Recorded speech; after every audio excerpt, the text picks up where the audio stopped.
Aku takut, Ma. Kalau kamu melihat hewan apapun,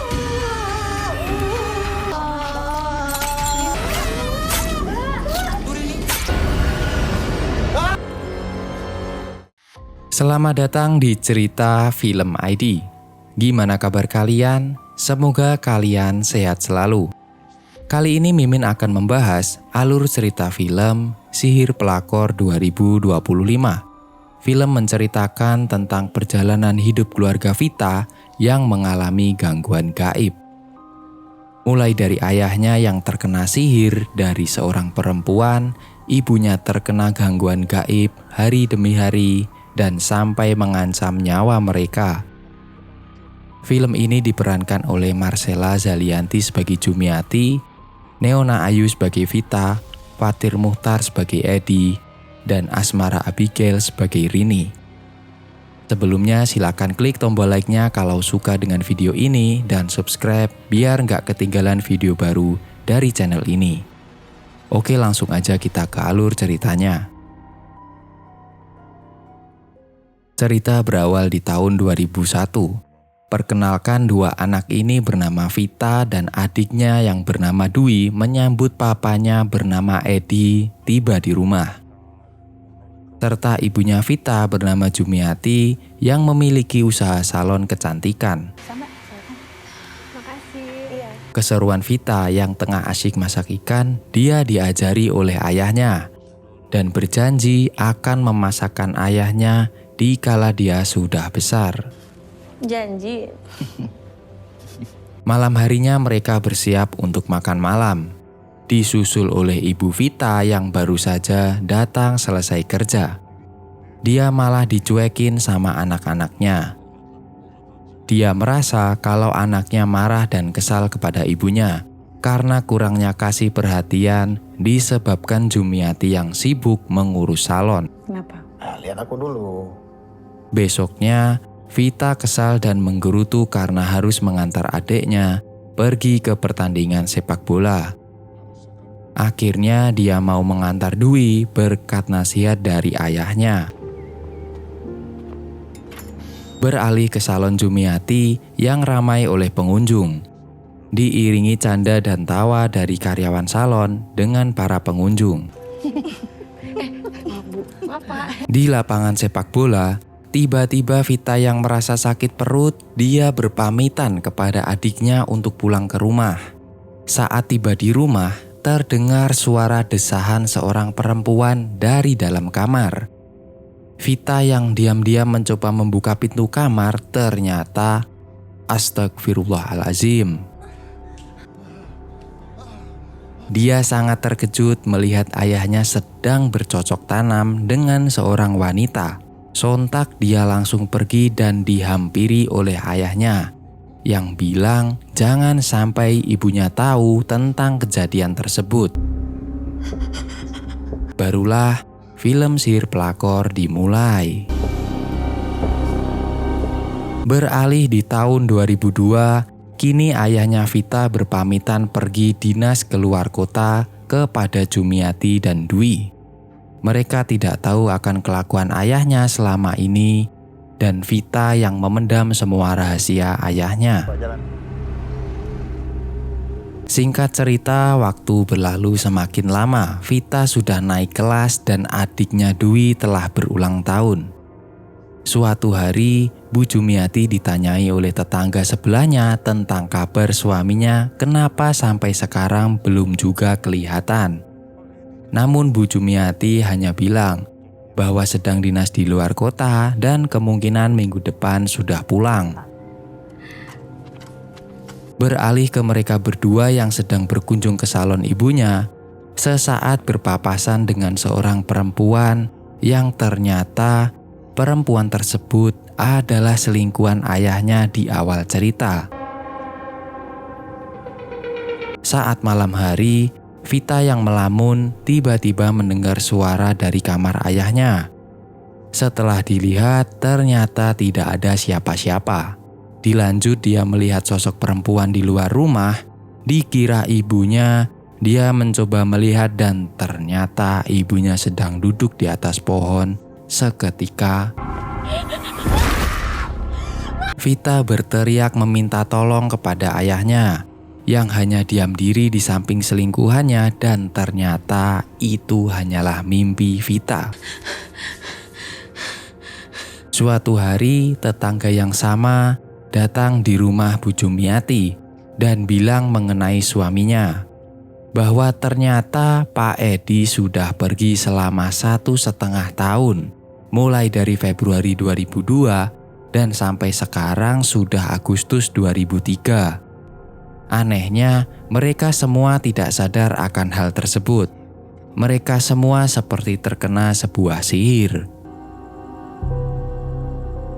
Besoknya, saat Jumiati dan Vita akan mencari Edi, tiba-tiba dia pulang ke rumah. Mereka makan bersama dan melihat semua keanehan Edi yang sekarang sudah tidak seperti dulu lagi.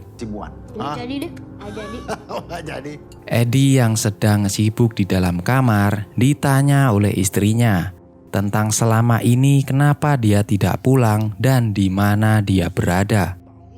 Perdebatan di antara mereka semakin memanas karena Edi berniat mau menggadaikan sertifikat rumah dan tanah milik istrinya.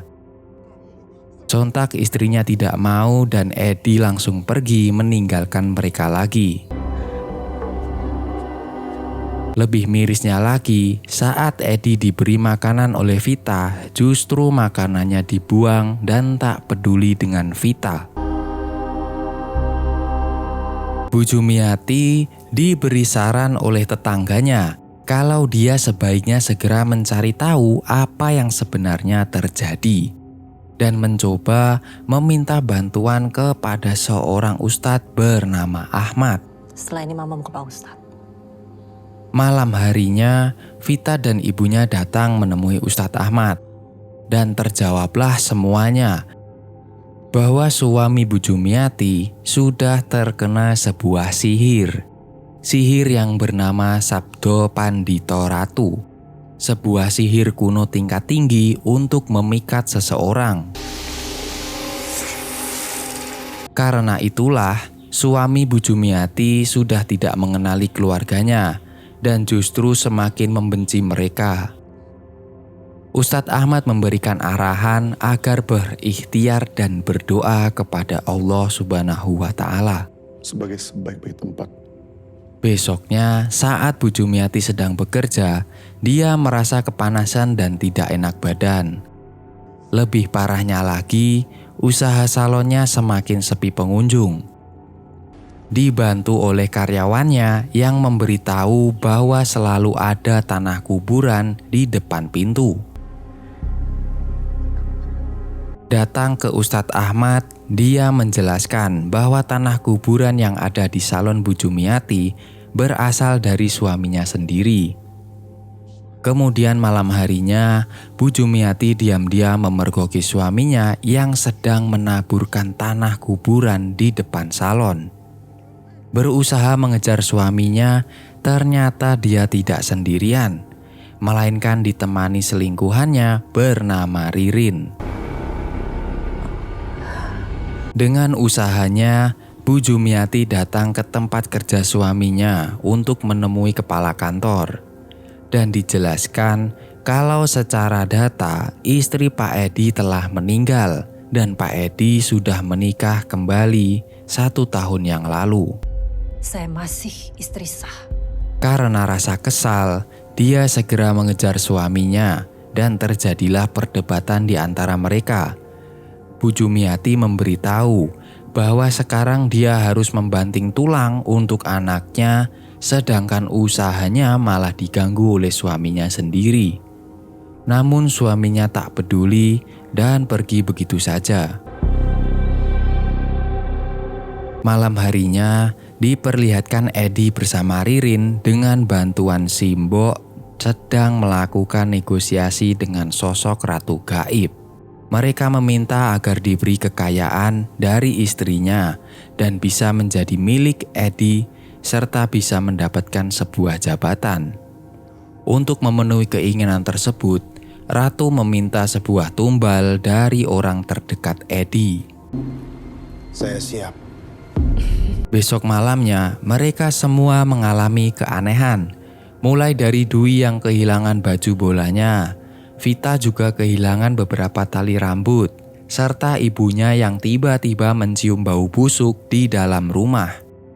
Saat dilihat, tiba-tiba keluar darah dari hidung dan sampai pingsan. Setelah meminta bantuan dari Ustadz Ahmad, mereka mendapatkan arahan untuk menyiram air garam di sekitar rumah. Malam kedua melaksanakan sholat dan doa-doa dari Ustadz Ahmad selama 40 hari. Tiba-tiba muncul bola-bola api terbang di atas rumah mereka. Kemudian muncul lagi teror. Tiba-tiba di dalam rumah terasa sangat panas, dan di depan pintu banyak kalajengking berdatangan, mencoba menabur garam, dan seketika kalajengking menghilang.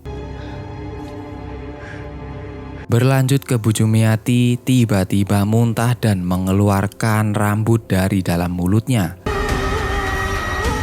Tak sampai di situ, saat tidur, tiba-tiba Bu Jumiati merasakan sakit dan perutnya membesar seketika. Semakin terasa sakit, dari perut Bu Jumiati keluar cacing tanah yang sangat menjijikan. Mama. Dipanggillah Ustadz Ahmad dan akhirnya dilakukanlah pembersihan rumah. Saat mencoba melihat sesuatu yang ada di dalam kasur, ternyata ada sebuah buhul berisikan benda-benda tajam. Segera Ustadz Ahmad membakar buhul-buhul tersebut. Maafkan dia. Jangan ada dendam. Saat di sekolahan, Vita tidak bisa mengikuti ulangan lantaran belum membayar uang SPP sekolah. Dia juga melihat ibunya sedang mengalami bangkrut dan harus menutup salonnya untuk sementara. Vita. Karena geram, dia mencoba diam-diam membuntuti ayahnya. Saat bertemu, dia mencoba meminta uang kepada ayahnya. Namun, hanya sebuah umpatan dari ayahnya yang dia dapat. Anak anjing kau. Kemudian dia melihat Ririn yang sekarang memiliki sebuah usaha salon seperti ibunya. Segera dia masuk ke dalam salon dan melabrak Ririn karena sudah menjadi selingkuhan ayahnya.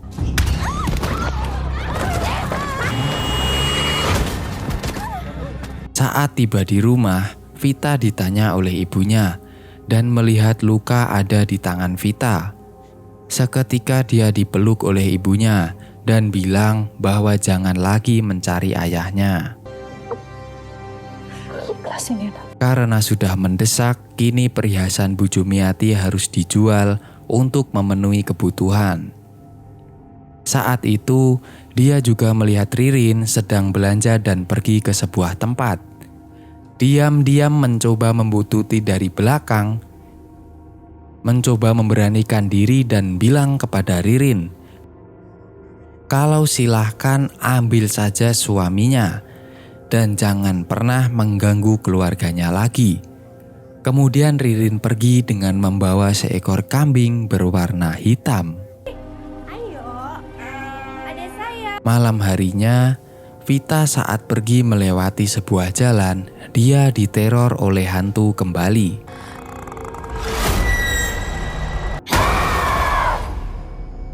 Besoknya di sekolahan, Vita terdiam dan tiba-tiba merasa kepanasan sampai tak terkendali. Segera Ustadz Ahmad dipanggil untuk membantu. Mandikan dengan garam. Sesuai dengan arahan Ustadz untuk membalur garam ke tubuh Vita. Seketika Vita langsung tenang. Ibu harus kuat. Malam harinya, dilakukanlah tahlil dan doa bersama untuk keselamatan Vita. Tiba-tiba, Vita merasa kesakitan dan dia berpindah ke alam lain dengan suara yang memanggil namanya.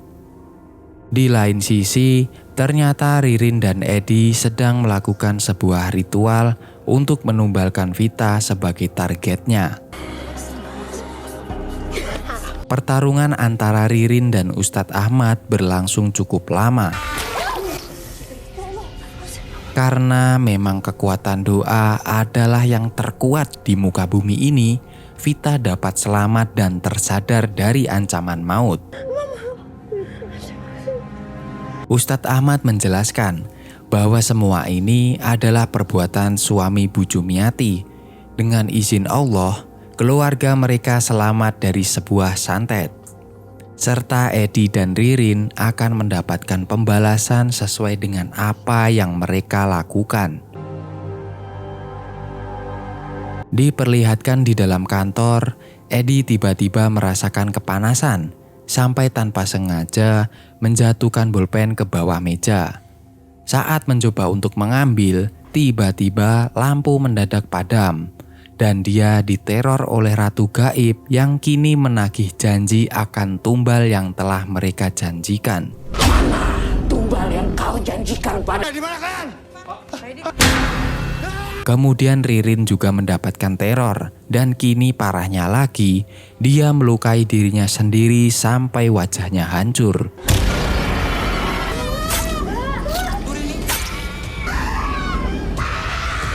Berlanjut ke Edi yang masih diteror oleh makhluk tersebut.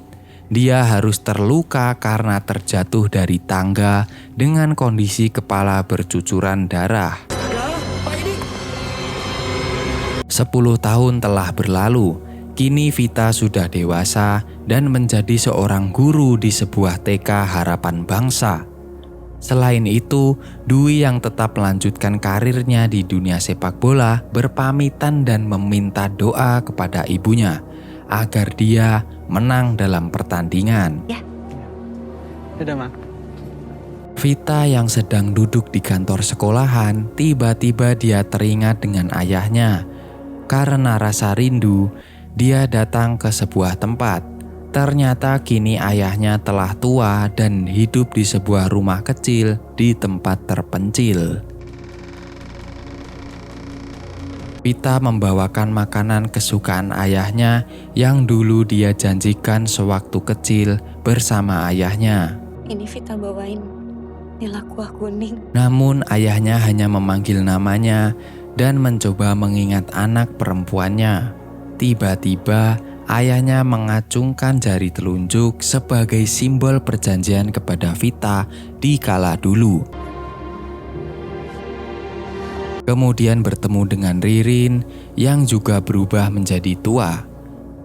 Dan Vita berpesan kepada Ririn untuk menjaga ayahnya. Cerita diakhiri dengan Vita yang kini hidup bahagia meskipun tanpa bersama ayahnya.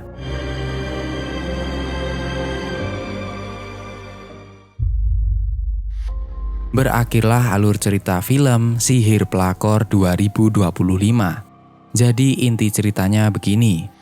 Keluarga Vita yang hidup bahagia tiba-tiba mengalami sebuah teror gaib yang mengakibatkan ayahnya terkena sebuah sihir dari orang bernama Ririn.